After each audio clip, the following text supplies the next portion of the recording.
हाँ, इस वीडियो में सबसे पहले हम लोग इस बात को समझ लें कि जो पिछली वीडियो में मैंने बताया था कि जो बिंदु दोष के प्रकार होते हैं, तो बिंदु दोष उस वीडियो में मैंने बताया था कि 2 प्रकार के होते हैं, लेकिन उसको थोड़ा सही कर लीजिएगा।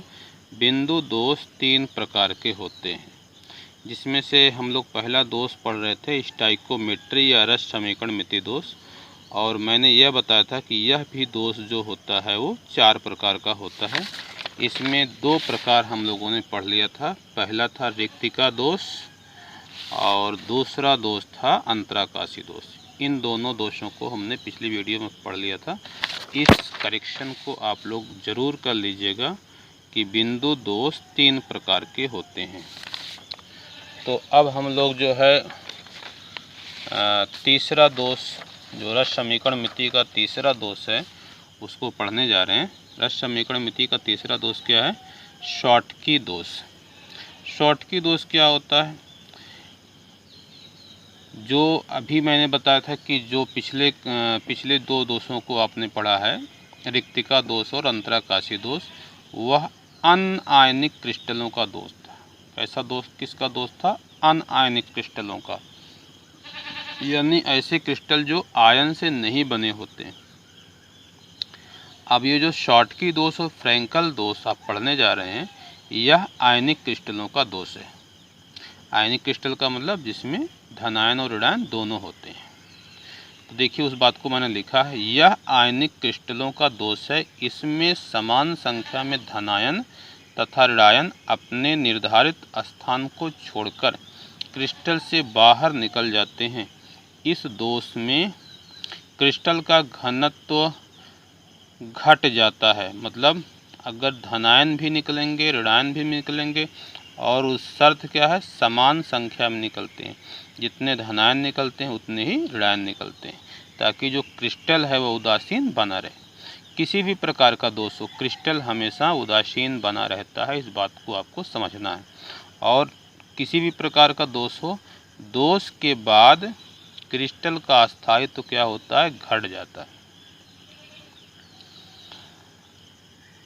तो जब उसमें से कण बाहर निकल जाएंगे, उसका द्रव्यमान कम हो जाएगा, तो उसका घनत्व क्या होगा? घटेगा। इस दोष में क्रिस्टल का घनत्व घट जाता है। यह दोष उन आयनिक यौगिकों में पाया जाता है जिसमें धनायन तथा ऋणायन का आकार लगभग समान होता है। यहाँ पर लगभग भी लिख लेना चाहिए, तो लगभग समान होता है। यानी इसमें जो याद रखने वाली चीज़ है शॉर्टकी दोष में, वो याद रखना है कि इसमें समान संख्या में धनायन और ऋणायन क्रिस्टल से बाहर जाते हैं। इसमें घनत्व घटता है, और यह दोष उन आयनिक यौगिकों में पाया जाता है जिसमें धनायनों और ऋणायनों का आकार लगभग समान होता है। तो देखिए, एक मैंने क्रिस्टल की व्यवस्था बनाई है। जैसे A plus B minus A plus, यहाँ क्या होना चाहिए था? B माइनस होना चाहिए था। तो एक B माइनस इस क्रिस्टल से क्या हो गया है? बाहर निकल गया है। A प्लस B माइनस, अब यहाँ पर A प्लस है तो यहाँ पर B माइनस होगा। B minus A plus B minus A plus B minus A plus, A plus B minus A plus B minus. तो यहाँ पर क्या गायब है?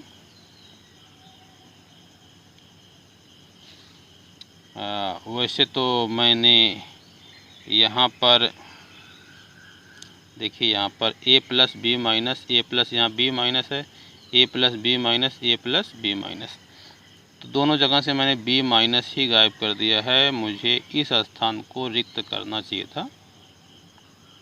इस स्थान को, यहाँ से B माइनस गायब है तो यहाँ से B माइनस गायब है, तो यहाँ से A प्लस गायब होना चाहिए था। इसको खाली करना चाहिए था, और यहाँ पर क्या लिखा जाना चाहिए था?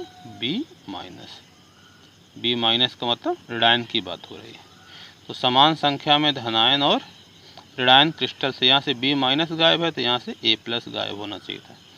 तो जब समान संख्या में धनायन और ऋणायन क्रिस्टल से बाहर निकल जाएंगे तो द्रव्यमान तो कम होगा। जब द्रव्यमान कम होगा, आयतन जितना बड़ा क्रिस्टल है उतना बड़ा ही क्रिस्टल रहेगा, आयतन में कोई कमी नहीं आएगी।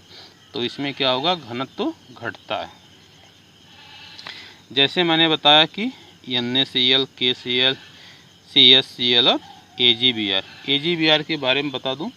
AgBr यह शॉटकी दोष भी दिखाता है और फ्रैंकल दोष भी दिखाता है। और यह क्वेश्चन यूपी बोर्ड में 2019 में पूछा भी गया है कि कौन सा यौगिक शॉटकी दोष और फ्रैंकल दोष दोनों दिखाता है, तो वह कौन सा यौगिक है, AgBr है।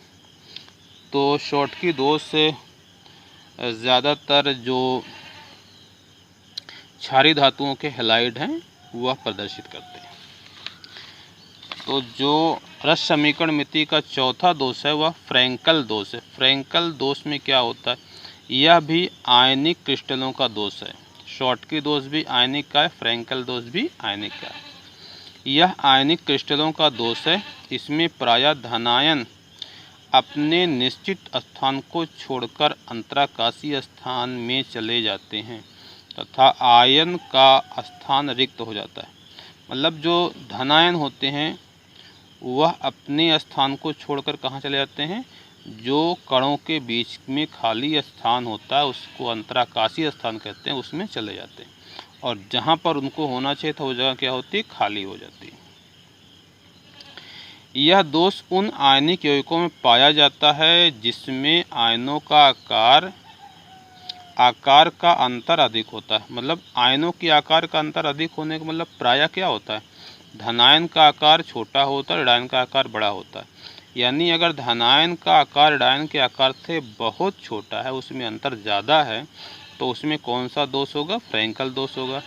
और इसके पहले मैं अभी आपको बताया हूँ कि धनायन और ऋणायन का आकार लगभग समान है, तो कौन सा दोष होगा, शॉटकी दोष होगा।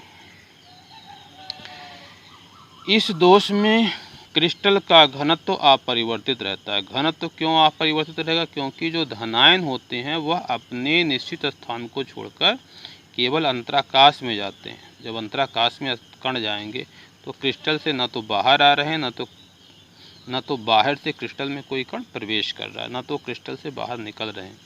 तो उसका जो द्रव्यमान है वो तो अपरिवर्तित है। तो द्रव्यमान जब नहीं बदलेगा तो उसका घनत्व भी नहीं बदलेगा। जैसे ZnS, AgCl, AgBr, AgI आदि। तो इसमें किस प्रकार का दोष होता है, इसमें होता है फ्रैंकल दोष। अब देखिए यहाँ मैंने इसको फिगर बना के समझाने की भी कोशिश किया है। देखिए एक छोटा सा क्रिस्टल लिया हूँ। अब यहाँ पर क्या होना चाहिए था, यहाँ पर A plus B minus A plus B minus B minus A plus B minus A plus. तो यहाँ से A प्लस, इसका निश्चित स्थान यही है, इस स्थान को छोड़कर वो कहाँ चला गया, अंतराकाश में। ये जो इन कणों के बीच खाली स्थान को क्या कहते हैं, अंतराकाश कहते हैं। तो वह अपने निश्चित स्थान से कहाँ पर आ गया, अंतराकाश में आ गया। तो जब अंतराकाश में आ गया तो वह क्रिस्टल से बाहर तो गया नहीं, क्रिस्टल के द्रव्यमान वही है, आयतन भी वही है, तो घनत्व में भी कोई परिवर्तन नहीं आता है। तो फ्रैंकल दोष में क्रिस्टल के घनत्व में कोई परिवर्तन नहीं आता है। एक चीज़ और आपको याद रखना है कि फ्रैंकल दोष उन आयनिक यौगिकों में पाया जाता है जिसमें धनायन का आकार ऋणायन से ज़्यादा छोटा होता है। तो यहाँ पर देखिए जो इस आयन कणों के बीच की जो खाली जगह है उसी को मैंने अंतराकाशीय स्थान लिख भी दिया है।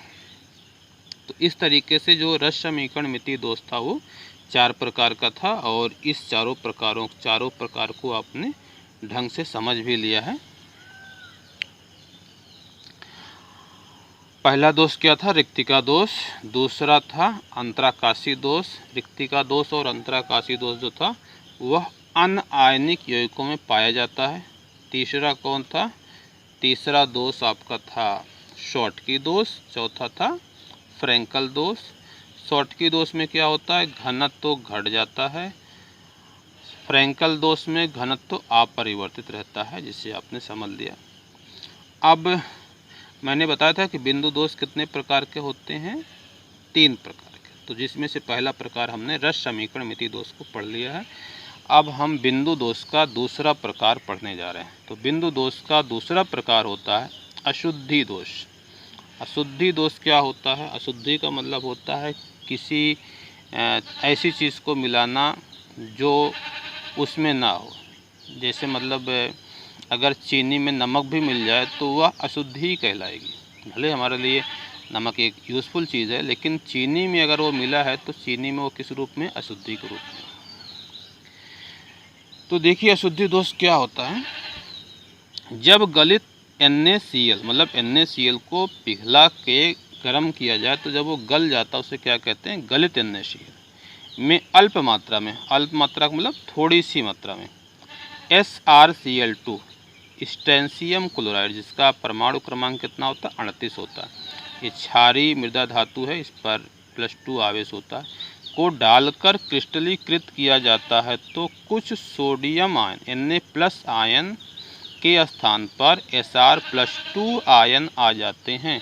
प्रत्येक Sr+2 आयन 2 Na+ आयन को प्रतिस्थापित करता है। Sr+2 आयन पे कितना चार्ज है, +2 चार्ज है। सोडियम आयन पे कितना चार्ज है, +1 चार्ज है। तो हमेशा क्रिस्टल में जो आवेश होता है वह क्या होता है, क्रिस्टल उदासीन बना रहता है। तो क्रिस्टल को उदासीन बनाने के लिए आवेश को बैलेंस होना ज़रूरी है। तो इस पर 2+ का आवेश है तो यह 2 सोडियम आयन को क्या करेगा, रिप्लेस कर देगा। तो जब 2 सोडियम आयन को हटा देगा तो एक जगह तो वह खुद एडजस्ट हो जाएगा और एक जगह क्या हो जाएगी, खाली हो जाएगी। तो उसी को समझाया गया। प्रत्येक Sr+2 आयन 2 Na+ आयन को प्रतिस्थापित करता है। एक स्थान Sr+2 आयन द्वारा घेर लिया जाता है तथा दूसरा स्थान रिक्त रह जाता है। एक स्थान तो घेरेगा, दूसरा स्थान खाली रहेगा। इस दोष को अशुद्धि दोष कहते हैं। इस दोष को क्या कहेंगे, अशुद्धि दोष। अशुद्धि दोष का मतलब ऐसा दोष जिसमें किसी पदार्थ में अल्प मात्रा में किसी दूसरे पदार्थ को मिला दिया जाए, आयनिक पदार्थ को मिला दिया जाए, और उसमें क्या होगा, एक आयन जो होगा वो दूसरे आयन को रिप्लेस कर देता है। जैसे इसमें Sr+2 आयन को देख रहे हैं आप लोग, Sr+2 आयन किसको हटा रहा है, Na+ आयन को हटा दे रहा है। तो अगर आप इसे समझने की कोशिश करिए, मैंने NaCl क्रिस्टल बनाया है, इसमें Na+Cl- Na+Cl- यहाँ पर क्या होना चाहिए था, Cl- यहाँ पर क्या होना चाहिए था, Na+ होना चाहिए था। तो इस Na+ की जगह पर क्या आ गया है, Sr+2 आयन आ गया है। तो Sr+2 आयन कितने सोडियम आयन को हटाएगा, 2 सोडियम आयन को हटाएगा। तो यहाँ पर देखिए Na+Cl- यहाँ पर भी क्या होना चाहिए था, Na+ होना चाहिए था। तो यहाँ और यहाँ ये दोनों जगह Sr+2 आयन के आने से खाली हुई, लेकिन एक जगह को Sr+2 आयन ने क्या किया, घेर लिया है, दूसरा स्थान क्या है, रिक्त है। इस दोष को हम क्या कहेंगे, अशुद्धि दोष। इस चीज़ पर आपके अभ्यास में क्वेश्चन दिए गए हैं, मैं जब अभ्यास कराऊंगा तो उस चीज़ को वहाँ पर समझाऊंगा। तो मुझे विश्वास है कि ये चीज़ें आपको समझ में आ गई होंगी। तो बिंदु दोष के 2 प्रकार आपने समझ लिया, रस समीकरण मिति दोष और अशुद्धि दोष। अगली वीडियो में हम लोग पढ़ेंगे आरस समीकरण मिति दोष